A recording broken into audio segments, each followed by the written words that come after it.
Do you know someone, or are you personally battling a drug and alcohol addiction? Why are so many people addicted today? And why have so many people died as a direct result of this disease? If you've been affected by this problem and want answers like we do, then join us in our efforts to face this disease.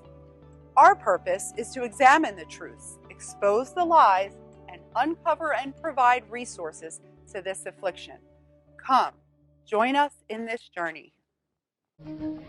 I was 26 years old. I was sitting in my truck in the parking lot of a movie theater getting high. I was an outcast my whole life, I didn't know where I belonged. Knocking my head against the wall over and over and over again. So I came to Narcotics Anonymous. I heard a message that made my ears pop. People who I can relate to and identify with. Managed to heal relationships, start families, and be happy with life.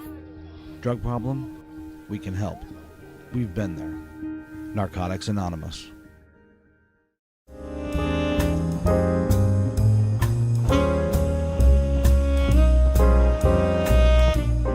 Many people have been touched by addiction, either directly or indirectly. Join us as we educate and break the stigma associated with addiction. Together, we can start a revolution and bring the disease out of the darkness and into the light. Hi guys, Charlene DeChico here, and welcome to another episode of Addiction and Recovery TV. This episode, we're going to talk about some new stuff because I'm not sure if you're aware, but I have been starring in a new reality TV show on Sunday nights on TLC at 10 p.m. Pacific time called Milf Manor. So it is a mother and son's dating show. I'm on the show with my son Harrison. And yes, Milf Manor, it's a strange, different kind of name. And to be honest with you, we had no idea what the show would be called. And we also didn't know that we would be dating or looking to date under or over our age group. For the moms, it was about dating younger sons. And for the sons, it was about dating older moms. Now, don't worry, we weren't dating our own sons. It was kind of a swap between mother and son. So we had no idea what we were getting into. And so the whole show is predicated about these dates, mothers and sons going out with each other's mothers and sons. So each week you see our experiences with us going out on these various dates. So here's a clip of the show so you can see a little bit and understand what the show is actually about. Here it is, Milf Manor. I mean, this is it. All of my moments have led me to this one. And hopefully there's somebody here that is going to be interested in me. I can be interested in them. So each week there's a different situation and you're seeing how we're adjusting or we're connecting or not connecting. And so as far as I'm concerned, the dates that I've been having, you're seeing that a lot of the guys, I'm scaring them away. So that's kind of the experience thus far with me dating on the show is a lot of the guys are intimidated. So what you're seeing is that the guys are pretty much intimidated by my demeanor, also my directness. Maybe it's coming off a little aggressive to them. I would not use that word aggressive. I think that it's very much open and direct. And so from a man's standpoint, when they are talking or acting like that, it's considered confident, or I mean, I'm attracted to that coming from a man, that he actually knows and is able to communicate. So as for a woman to kind of question and be out front with those discussions and topics, I don't think aggressive is the word to use, but I want to hear what you guys have to say. So definitely reach out, give us a call, stay connected with us, and check out the show on TLC. Give me back your input and like what you're thinking about the show and the characters so that we can talk about that each week here on this show, and I'll keep you guys up to date. And you'll see my experiences with the dates that are it's been a learning process and a learning curve for me, because I'm actually understanding that younger guys do have something to offer, but I haven't made the progress that the other people have made in the show, that's for sure. And then you'll see the dynamics with Harrison, which is my son, who really hasn't been open to the idea at all, and that's kind of coming across. And so just continue to check out this show, and I look forward to talking about it more with you here and also hearing from you. Send us some messages, comments on Facebook, Instagram, and or even call the phone number. I look forward to talking to you soon about Milf Manor on TLC. So here's another clip so you guys can check out the show and make sure you check us out on Sunday nights. Life has given me some curveballs. I think it's my time to find love. I was married for 14 years. I want to get a chance to do me a little. Young men have much more energy. They think out of the box. I want that. Especially in the bedroom. I am in this amazing, beautiful mansion here in Mexico. This is a perfect place to find love. Welcome to the villa. You're about to embark on a dating experience like none other. Let's go! I have an extremely high libido. Is that too much saying I have an extremely high libido? Should I just have said high libido? Ladies, where's all the men at? I'm ready to connect with somebody who doesn't really care how old I am. I'm just looking to have fun. Here we go. What the hell? It just got real. So I know a lot of people have mixed reviews about the show. If you're very conservative, you're thinking this is a little bit much. And honestly, I guess my first reaction when I was presented with this, as you'll see in the first episode, that we were just all taken back. We had no idea that our sons were standing behind the background there. So yeah, it was definitely a lot to take in at first. And I think that we were all pretty shocked. And really, for some of us, it's not about making a love connection. It's really just about connecting.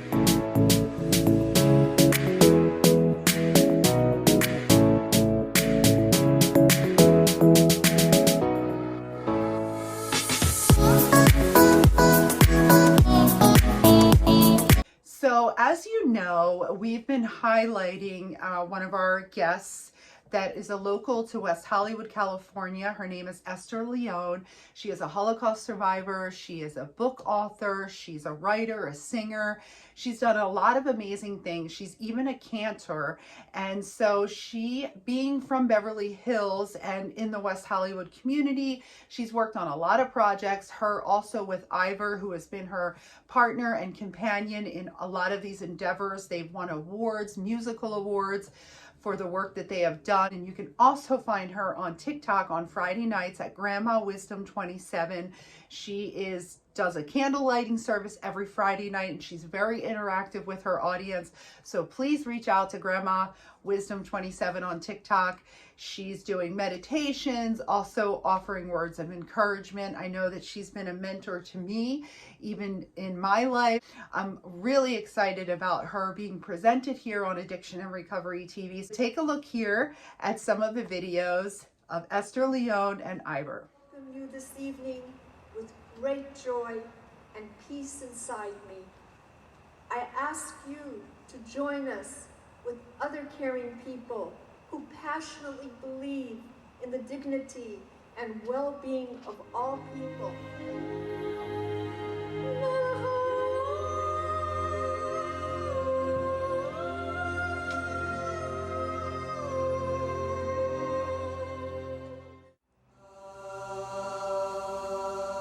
Buried history of nations lying one on top of another, deep-seated in the earth of one humankind, one of the spiritual leaders, one of great prophets, leading the way of all mankind, building bricks of understanding, nation.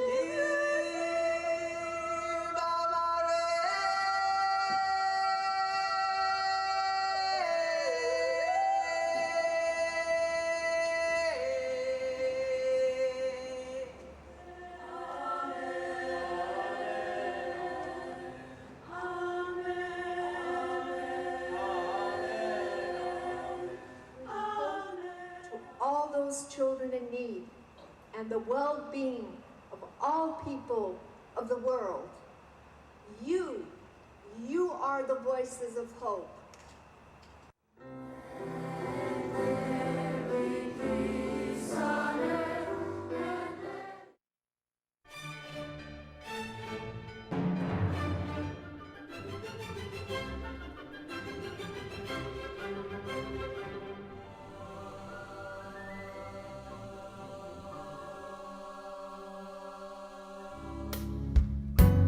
When children are born,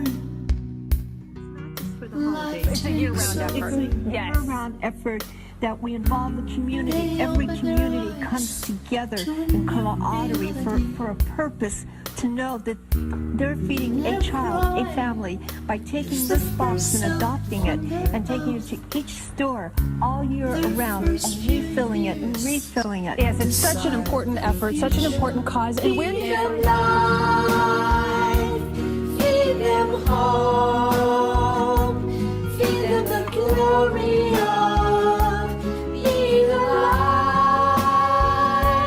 Hold their hands, hold them close, give them their place, give them their place on this earth. Their eyes call out for you to guide them. Their words are peace, their hearts are open. You can't take their love away.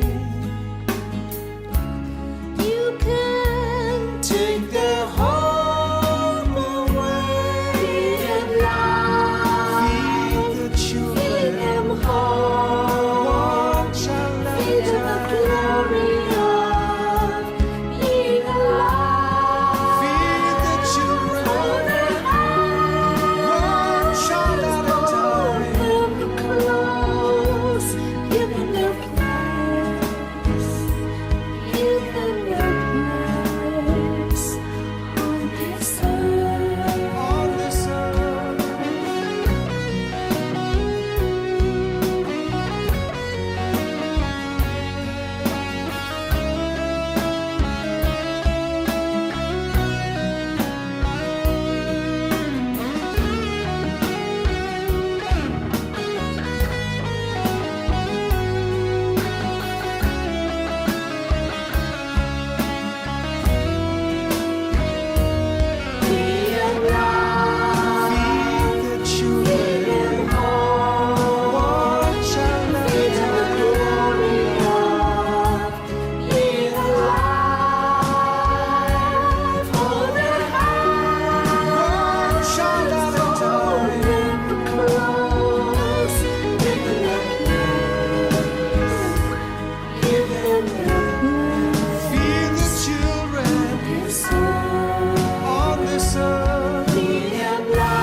So here's a look at Esther, Leone, Swartz, and Ivor and some of their amazing work that they have been doing.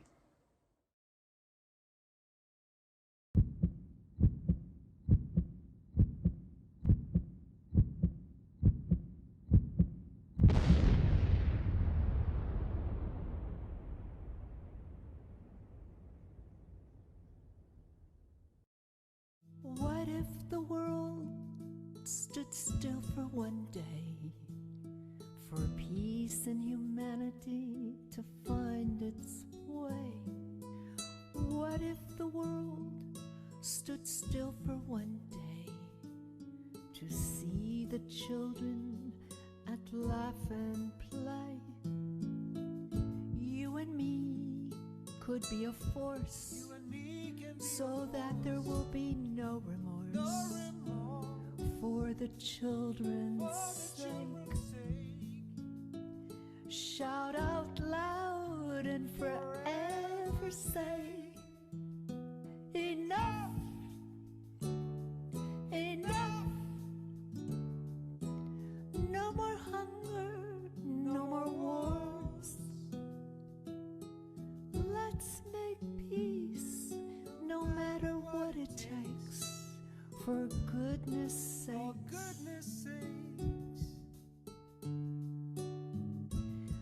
And if just for one more day, all the world would stand up and say, we will find another way. And the world stood still and made its way. Enough, enough, no more hunger, no more wars. Let's make peace, no matter what it takes, for goodness sakes, for humanity's sake, for the children's sake, still believing in that special day.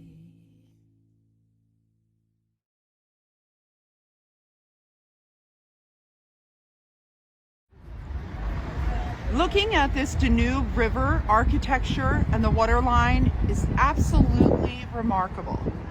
But when I think about what the Jews endured here in World War II, it's absolutely startling. Let's take a closer look down at the shoes on the Danube River. Standing here, taking a moment of reflection, thinking about the horrors that the Jews endured here during World War II. In some bitter winter months, the story's been told of how many were lined along these riverbanks, many who were shot naked, falling into the hands of the cold river on a winter's day or maybe even evening here in Budapest. This is the story that's told here, lying right here along the riverside. Although it is a tragic story told along this riverline, we've come to see a people who, in spite of this terrible events that happen here along the Danube River, we have seen overcome and persevere, not only in these parts of Budapest, but in other parts of Europe. If the soul could be broken, wouldn't it be here? And if the spirit could be destroyed, couldn't it be here? But that is not the case. There is a story of inspiration that comes from the depths of these rivers.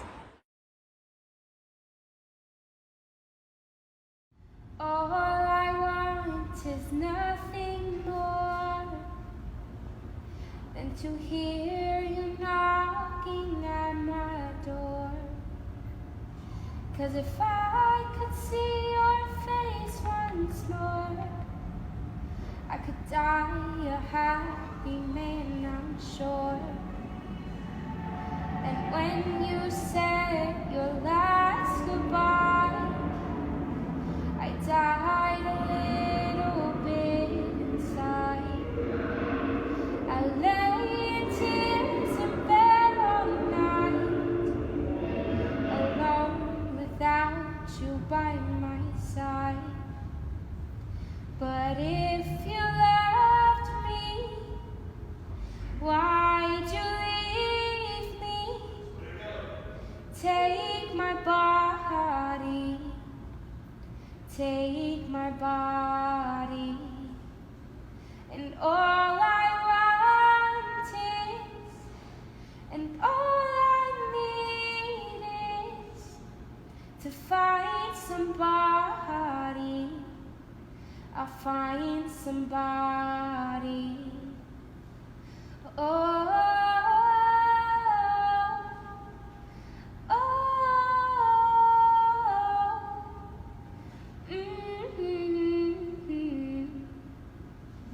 ooh, 'cause you brought out the best in me. part of me I never seen. You took my soul and wiped it clean. This love was made for movie screens. But if you loved me, why'd you leave me? Take my body, take my body, and all I want is, and all I need is to find somebody. I'll find somebody.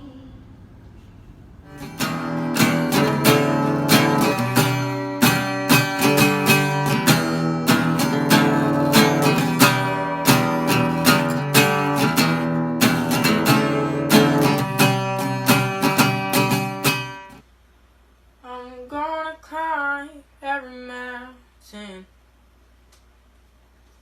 I'm gonna climb so high. And when I found out you passed away, I dropped to my knees and cried. I was up in my room when my mama told me to come here. Yeah, I came down the stairs and she was covered in tears.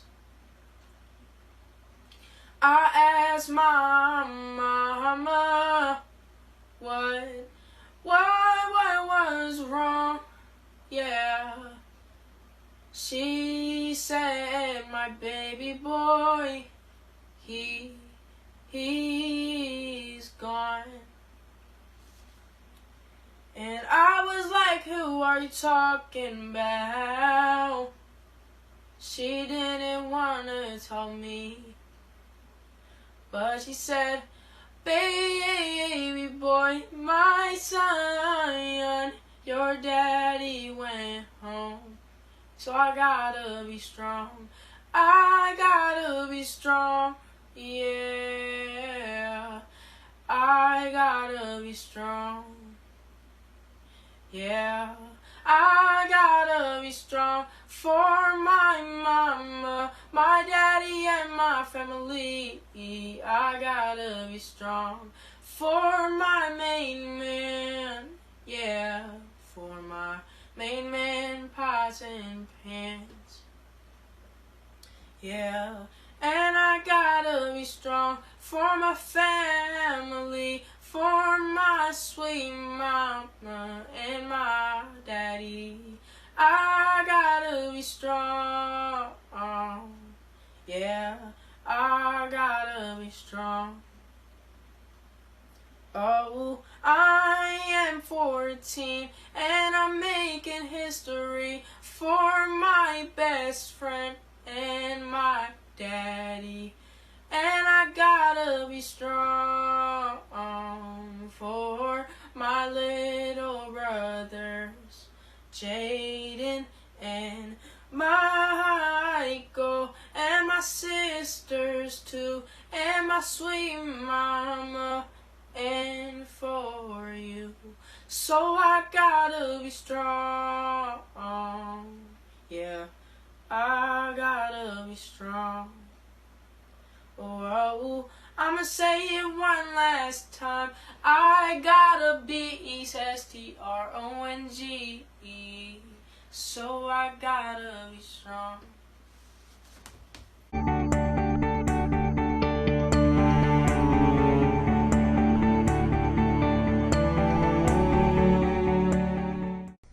Don't you want to know where you're going before you pull the trigger on that gun to your head?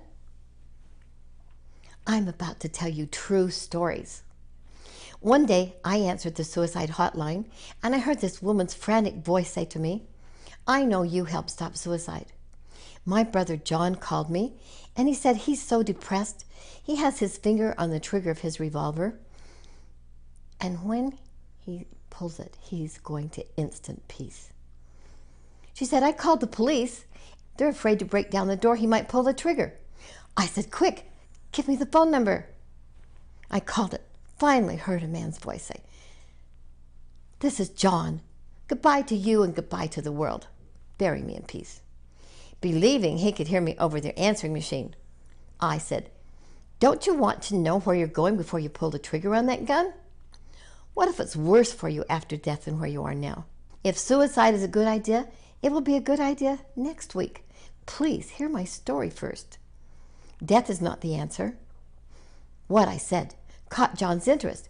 He picked up the phone and said, I'll give you 1 week. If I don't agree with what you say, I'm finishing the job.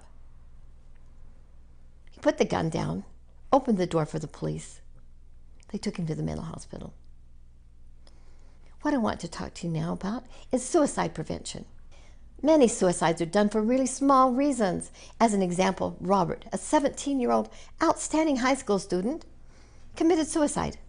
Why? His parents were devastated when they read his note. It said he couldn't face them because he had a B on his report card. He was no longer a straight A student. Suicide rates are skyrocketing. Back to John. While he was in the mental hospital, he heard my true life after life story. And he changed his mind about wanting to die. And he started a suicide prevention group right there in the hospital. Soon he was released. He went on to college, earned his psychology degree, and continued his life-saving work. I also learned life is too short to be angry, to hold grudges, and the importance of being loving, kind, forgiving, merciful, even on the freeways. Look around you. There are many hurting people who could use a kind word, a good deed. And remember those people you thought of when you were thinking who was suicidal? Maybe you can help prevent suicide. Share my story. Share the message of what if it's worse for you after death than it is now. Suicide is not the answer. Life is worth living and loving, even with all of its challenges.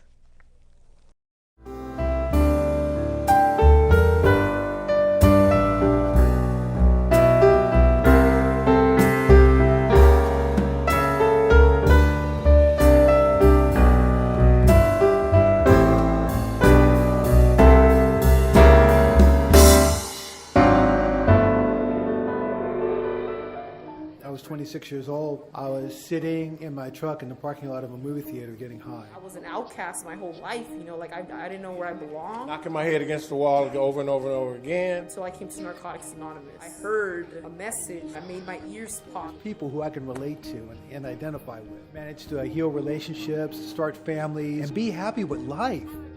Drug problem? We can help. We've been there. Narcotics Anonymous.